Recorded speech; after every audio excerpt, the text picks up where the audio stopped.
We're back. Again. Yeah. Well, the local bus service never, and then twice within a week. Yeah, and not much for, 2 years, was it? Something like that.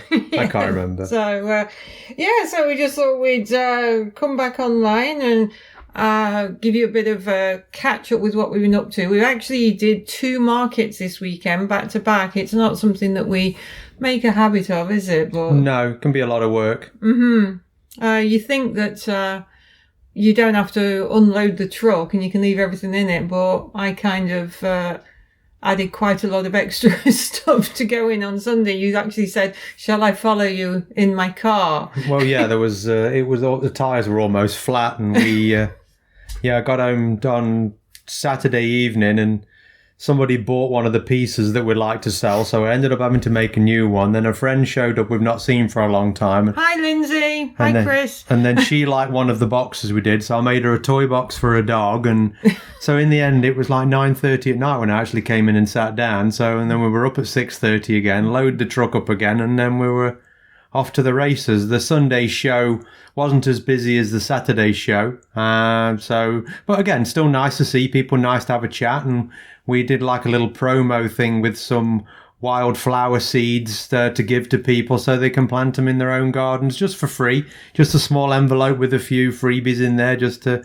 again, seeds that will just help pollinators and butterflies and, see what happens with that. Yeah, so. And then just keep them till the spring. You can either throw them in the garden or you can put them in a plant pot. So, we just thought our goal with our bee farm is to increase the numbers of bees that we've got. I mean, obviously the botanical patch that I grow, which you're going to extend again for me this year. Yay. Obviously we planted some pretty successful flowers by accident this last year, and one of the things that was really successful, we're gonna try and get some bulk packets of them so we can give these away.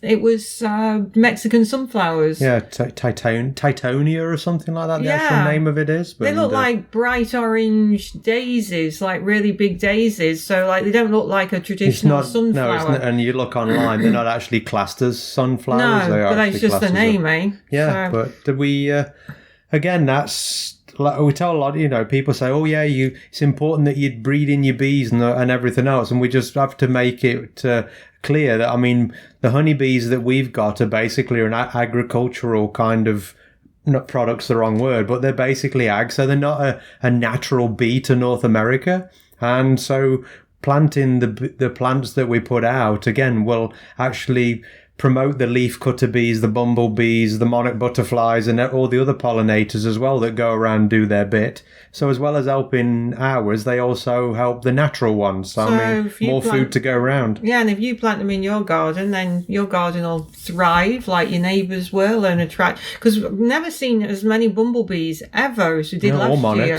All monarchs, and even the hummingbirds were in on them too, having a bit of a feast. So it does grow to a fairly big plant, probably like a 3-foot ball, and again lots and lots and lots of flowers on it. But it is only an annual, so it's something you've got to kind of, which isn't a bad thing. Growing every year. Well, it's not a bad thing because sometimes again with perennials, people put them in and then they get bored of them after a couple of years. At least with an annual, you can put it in, move it, or put it somewhere else next year and just keep moving them around. And the roots are fairly easy to dig out after the fact because I dug them out in the fall. So, so kind of that, and that was pretty much the weekend since we last kind of spoke. Yeah, because the Saturday market was a garden-themed, a seed swap event, wasn't it? Yeah. So we thought that we didn't take much of the skincare line to that one.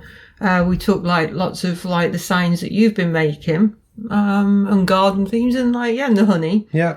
Obviously the honey was popular at both events. So, but did pretty good. So. Yesterday was a bigger market and we thought it would be busier just because of where it was located in the city. But I don't know what kept people away. Well, it was a cold, it was a warmer day Saturday and people liked to go out, and then it was a cold morning and a cold day yesterday, then the wind came out from the north and people just kind of hunker down, and you've got church to think of on Sunday too. The people won't want necessarily to go out shopping for things, so hey ho, maybe one we won't do again, but we'll have another look. But Today sorry, we're we've going. got cat hassle at the minute. Mr. Binkers can't decide which knee he likes. No, and I've got like stuff that I need to like refer to because. Because we're going to talk about Propolis. Yeah, we're going to talk about Propolis, and Mr. Binkers wants to obviously get in the way. And bye. So one of the signs that like I actually had made for the market this weekend was some fun facts about the skin. Can't get much more fun than that. Wow, we're living on the edge, eh? Oh yeah, and people don't realise pushing the boundaries. Yeah. Sorry, I'll shut up. Yeah, fun facts about skin. Oh, yay! So, if you've been following us on Instagram or me on Instagram, Clover Honeypot, you'll have seen the picture, or you might not have done, but you'll go and find it now. But just a few things about skin, because obviously skin health is important, and the use, and obviously I would just want to cover like a little bit about what Propolis is, why I use it, why it's so beneficial in skincare, but obviously like factoring in like the ethical like extraction of propolis as well. So it's not a case of when we take wax and propolis from the hives and even the honey, we don't take all of the honey, do we? Because we leave some for the bees, and I'll get into why propolis is important to the bees, but you don't want to rob the beehives of absolutely everything the bees produce, because then you leave them with nothing and they've got to work even harder. But back to those fun facts. And it's a stress on the hive too. Again, you're overstressing them, you're making them do too much work. I mean, we tried to do like a symbiotic relationship to a... Oh, that's a big word.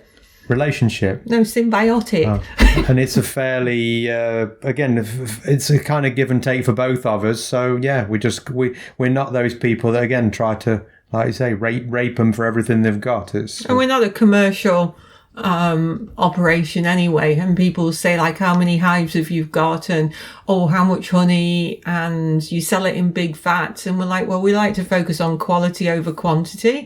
And people, if we did have somebody documenting us on video, and like obviously I'm sure that those who've listened before they learned some new words off you.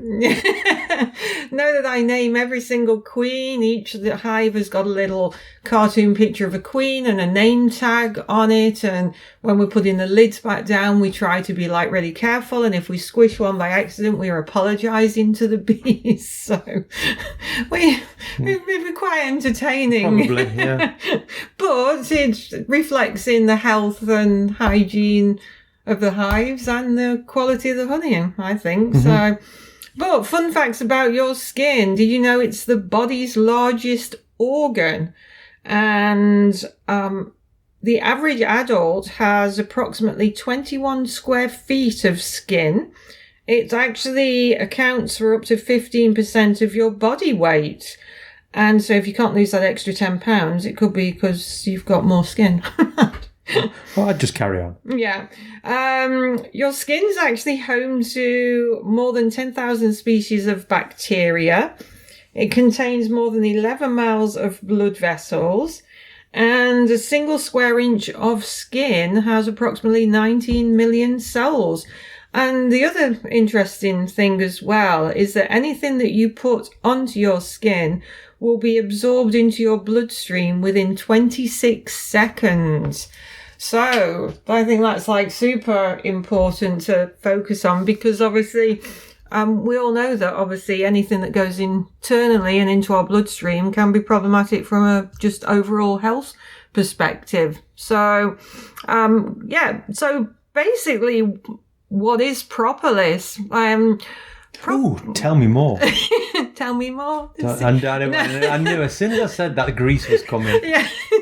So if Kerry listens to this, she'll be singing along as well. So I'll tag her in it.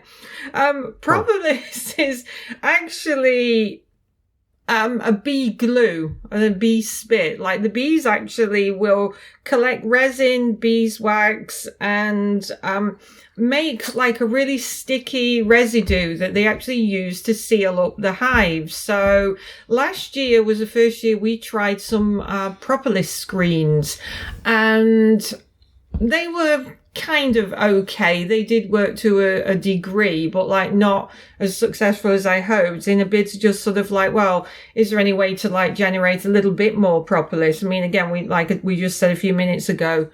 I think it might have just been a bit later in the season with them. I think we'd try a bit earlier in the season once they get established. Well, I was actually reading up on it, and it said that in the fall, because they're trying to seal up the hives. Yeah, I just wondered with like from the resin from the trees, because a lot of the resins come out in the spring.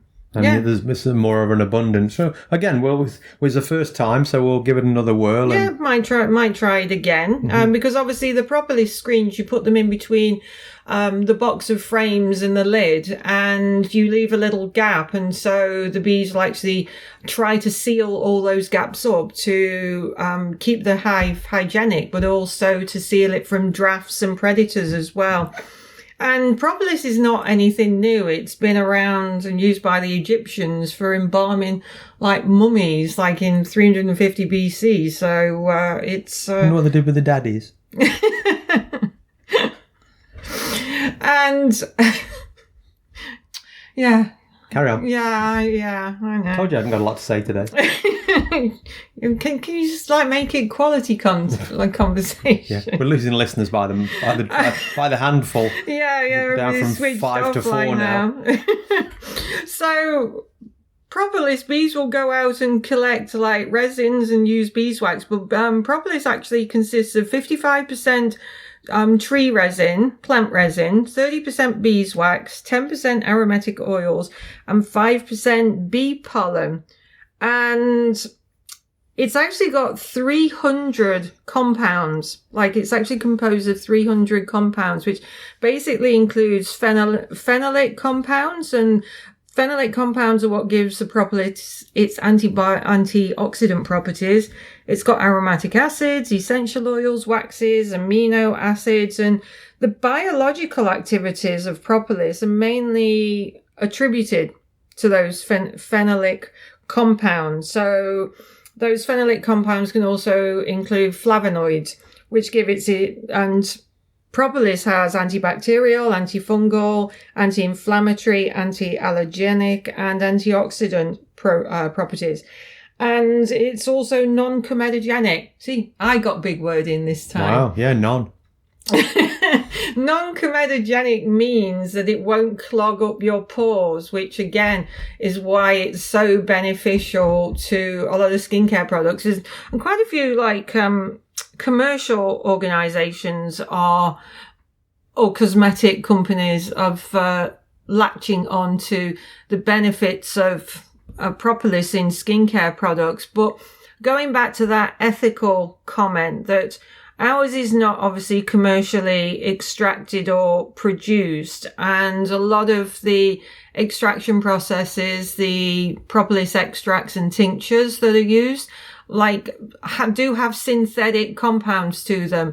And where we were talking to people this weekend about our acreage, we're not surrounded by agriculture, there's bush, there's like no sprays and chemicals that we use on our properties. So we can pretty much guarantee the purity and quality of like the honey, the bees, the propolis, the wax, the pollen, everything that comes off the acreage. Whereas people might say like, oh, well, the field next to me is organically like growing vegetables, whatever. But you still got to like factor in like, well, is there an invisible screen that stops any of the like stuff in the air just falling onto the organic property? Like, no. So again, keeping it ethical. And I said to people at the weekend that if my bees can't make it and I can't grow it, then I will source like some of the oils and the butters. They need to be organic, ethical, and local. So we support local ourselves. And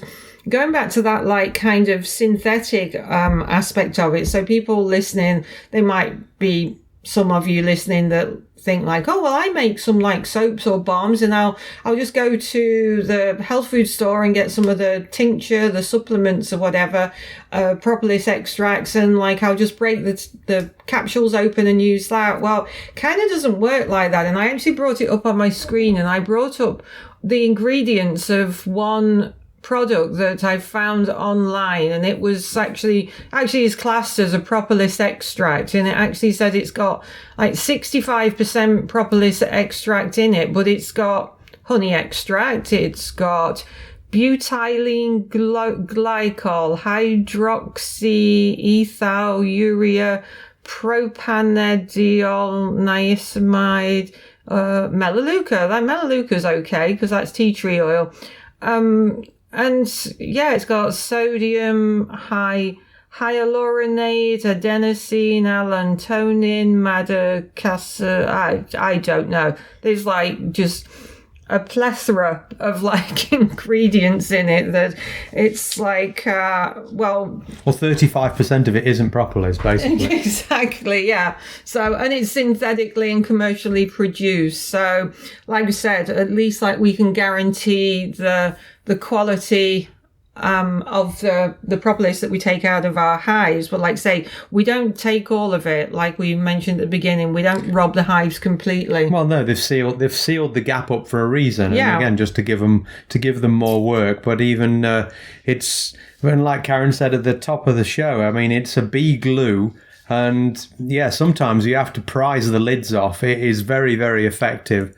And the warmer it gets, the stickier it gets. So, I mean, on hot, warm days, the lids will come off a little easier. But if the weather's cooled down, and some hives produce a lot of it for some reason. We don't know why. And other hives, not so much. She produced tons of it, and Autumn did. And you can't even prise the frames out of the box because they'll even glue all the frame. They'll glue everything together. They just seem to have an abundance of the stuff on some of them. And yes, it is very sticky and hard to work with sometimes. Yeah, and like say, some of the hives are very prolific with how much they do produce. But like we said, they're producing it for a reason. Like somebody asked me not long ago, and we've been asked it quite a few times before.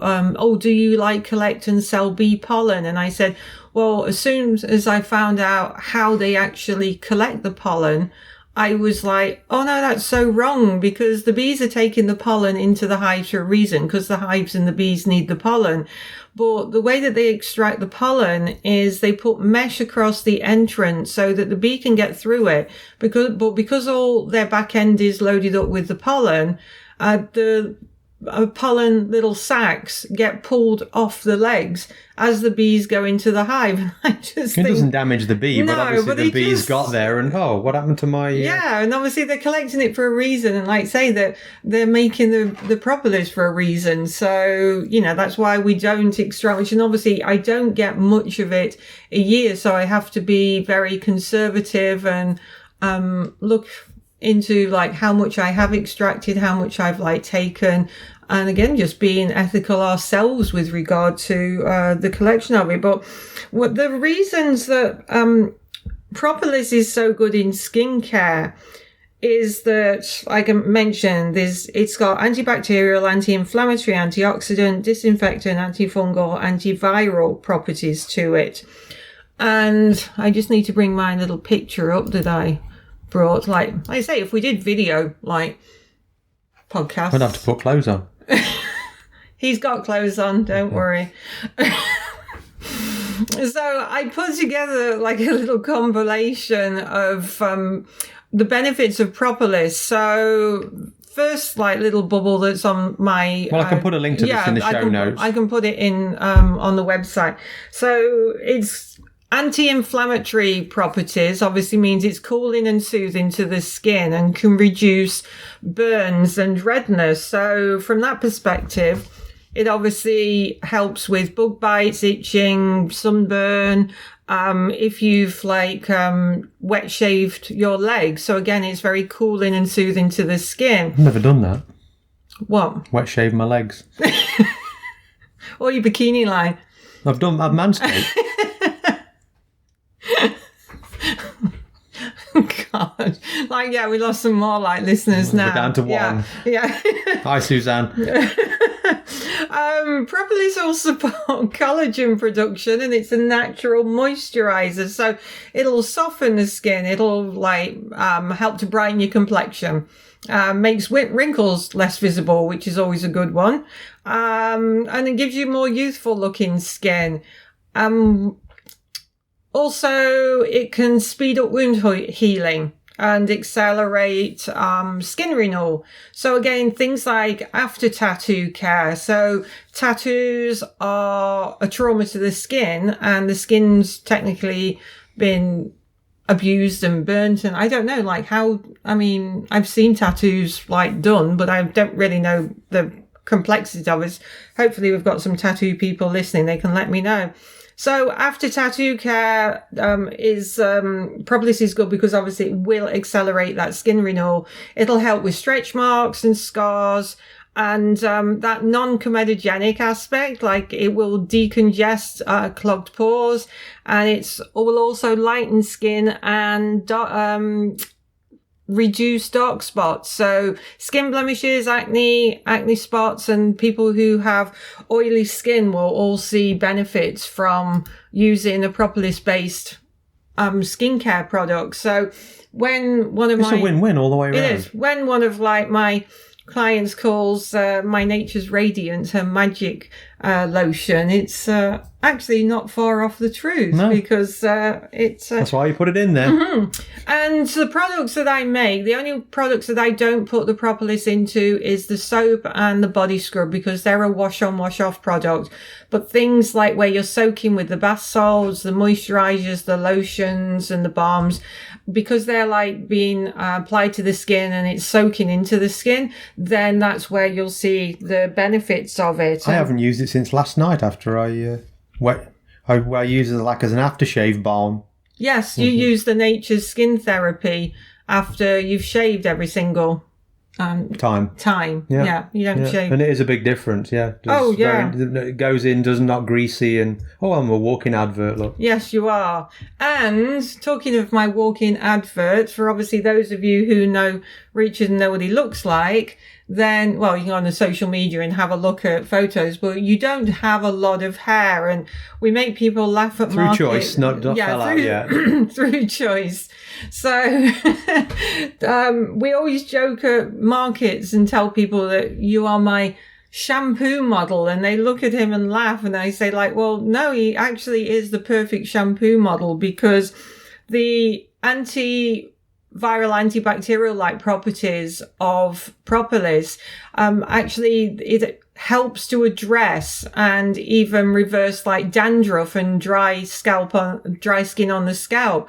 And you used to suffer with dry skin on your scalp and dandruff, and since pretty using much same thing, yeah. Because the shampoo bar has got the Propolis in it, but the Nature's Skin Therapy lotion has also got the Propolis infused oils in, and so you use both of them. Yeah, I'm doubling up. Yeah. So yeah, you are my walk-in advert. Mm-hmm. And yeah, you see my picture, you won't believe I'm 90. 93, you know. Okay, any English person listening will understand that one. And I always say that, like, if your skincare products don't contain Propolis, your skin's so missing out. And as well as all the benefits that it's got to it that I've already listed, there's quite a lot of like nutrients in and minerals that are in Propolis, again, that are good for skin health. So it contains magnesium, which will help to reduce acne. Vitamin E is an antioxidant and obviously a sun protector. Potassium, that's one of the things that actually helps to smooth wrinkles. Actually contains copper, and copper helps to boost collagen and smooth wrinkles as well. Contains zinc, that will help to reduce signs of aging. Actually contains calcium, and that calcium is great for fighting eczema. And sodium is also present in Propolis and will reduce flaking and dry skin. So back to my head again. Yeah, back to your head again. So, and one of the things as well with Propolis is it can protect against UV radiation, as it can actually absorb some of the UV light. So again, commercial skincare providers and sunblocks are starting to see the benefits of putting Propolis actually in their products. But again, like we just want to circle back round to that ethical aspect and non-commercially extracted and produced product. Yeah. So I'm just trying to think, like, if I've missed anything out. Probably. No. I'm gonna. Well, people are probably all Propolis out by now and do believe that it's the magic elixir, and they're going to visit cleverhoneypot.com and slap an order in, and Bob's your dog. Yeah, maybe not if you're in the UK. Even though I have shipped stuff to the UK, without problems. But apparently, how do you ship a problem? Without problems. Oh, that's shipped it without problems. I could say, how would you ship it? How do you ship a problem? I'm sure it could be... the problems are in the next mail. Yes, and for some reason, beyond my control, shipping things across the border to the US is kind of complicated, and they have lots of regulations and stipulations what you can send, so I don't know. It's not something that I ship across the border. You'd think that shipping across to the US would be easier than shipping across to the UK, but I don't know. And the Chamber of Commerce, our local Chamber of Commerce, did a candid camera video on me in the shop that we've got at home. I thought you were going to say in the shower then.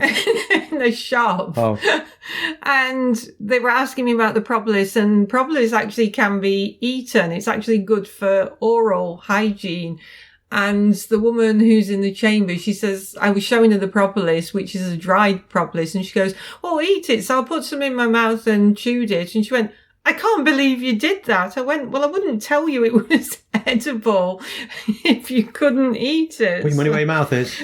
Yeah, so, like I say, propolis is actually used in mouth rinses, and it's eaten straight from the hives when it's like chewing beeswax and stuff. I mean, it's not an issue. No. But no, hopefully you've learned a little. Learned a little about propolis and what it is, and like say, it's not a case of like, oh, I'm going to go to, if you're in the UK, it's Holland and Barrett, wouldn't it be? Probably. In the UK. And I'll get some supplements and break open a capsule and put it into my soap mixture. It kind of doesn't work. Well, no, like you say, anything like that's been processed to a degree. Yeah, and when I did a compilation on my Instagram the other day, just to be a bit of the behind the scenes pictures, and I put on one of the pictures that showed my wax melter, and you do have to control the temperature of the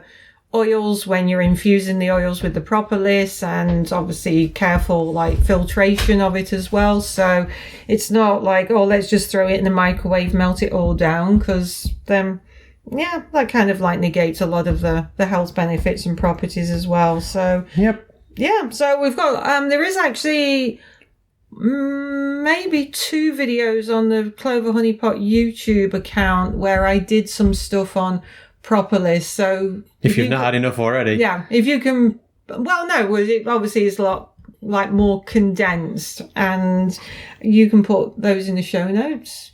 Sure. Yeah, put some links in there. Put those links in. We'll upload the pictures so that you can have a look at the chart that I put together. But just wanted to give a kick the ball off with that one, and we'll be back because it is like a huge factor in the whole line. So and we'll be back in a week or 2 with another instalment of something, and if something exciting happens, we might be back sooner. That's true. Yeah, it'll be a week or 2. But because we might be putting pollen patties in to the hive soon. Well, I'm just waiting for a plus temperature day. Because I said to you earlier that like my memories on Facebook showed up, and this time 2 years ago, I did a video of you in the hives and putting the pollen patties. I probably would have done it on the weekend if we had been stuck in a hole somewhere. But there you go. You can't do everything, and they seem okay. I've had a wander down, and I can hear humming in boxes, so somebody's alive. Need to go out now and have a look. No, we don't. It's too cold.